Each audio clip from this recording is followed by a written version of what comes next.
সম্প্রতি বাংলাদেশি কর্মী পাঠানো স্থগিতাদেশ লেবানন প্রত্যাহার করেছে এবং সেক্ষেত্রে অনেক শ্রমিকই কিন্তু নতুন করে সেই দেশটিতে কর্মসংস্থানের সুযোগ পাচ্ছেন। তো সেক্ষেত্রে বাঙালিদের কাজের সুযোগ সেখানে কতটা এবং সব মিলিয়ে সেখানকার সার্বিক পরিস্থিতি কি আমাদেরকে জানাবেন? নাফিজা, ধন্যবাদ আপনাকে। বিশেষ করে লেবাননের প্রবেশের ক্ষেত্রে যে বাধাটি ছিল ম্যান পাওয়ার, সেটি কিন্তু গত মাসে খুলে দেওয়া হয়েছে, যার কারণে লেবানন কিন্তু প্রবেশের যে সুযোগটা পাচ্ছে প্রবাসী বাংলাদেশিরা, সেই সুযোগটাতে যথেষ্ট পরিমাণে আগ্রহ দেখাচ্ছে প্রবাসী বাংলাদেশিরা।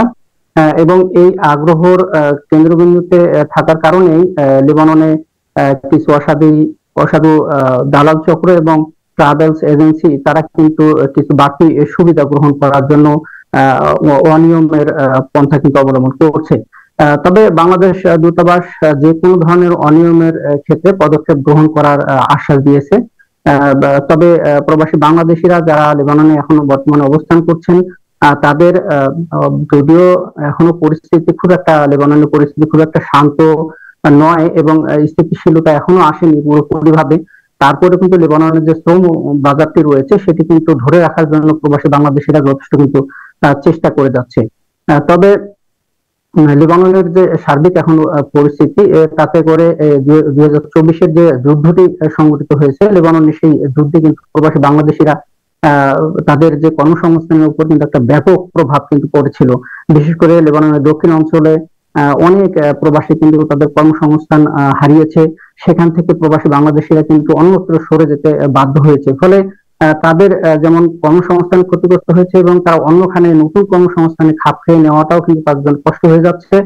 এবং সেখানে কিন্তু তারা বৈধভাবেও কিন্তু থাকতে পারছে না, অবৈধ হতে বাধ্য হয়েছে অনেক প্রবাসী বাংলাদেশি।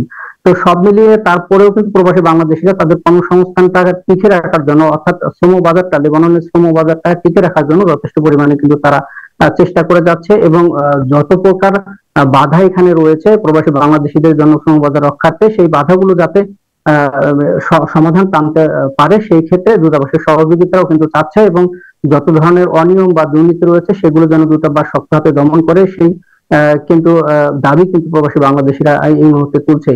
তবে লেবাননের বর্তমান পরিস্থিতি অনেকটা নাজুক। বিশেষ করে যুদ্ধ পরবর্তী সময়ে লেবাননের অর্থনীতিটা অনেকটা ডেবে গিয়েছে এবং এখানে যে অবকাঠামোগত ক্ষতি হয়েছে, তাতে লেবাননে যে বিশ্ব ব্যাংকের তথ্য মতে প্রায় $1100 কোটি লাগবে শুধুমাত্র তাদের অবকাঠামো উন্নয়ন এবং লেবানন অর্থনীতির উন্নয়নের ক্ষেত্রে কিন্তু বরাদ্দ লাগবে এত টাকা। এই পরিমাণ টাকা হলে তাহলে তারা কিন্তু ঘুরে দাঁড়াতে পারবে।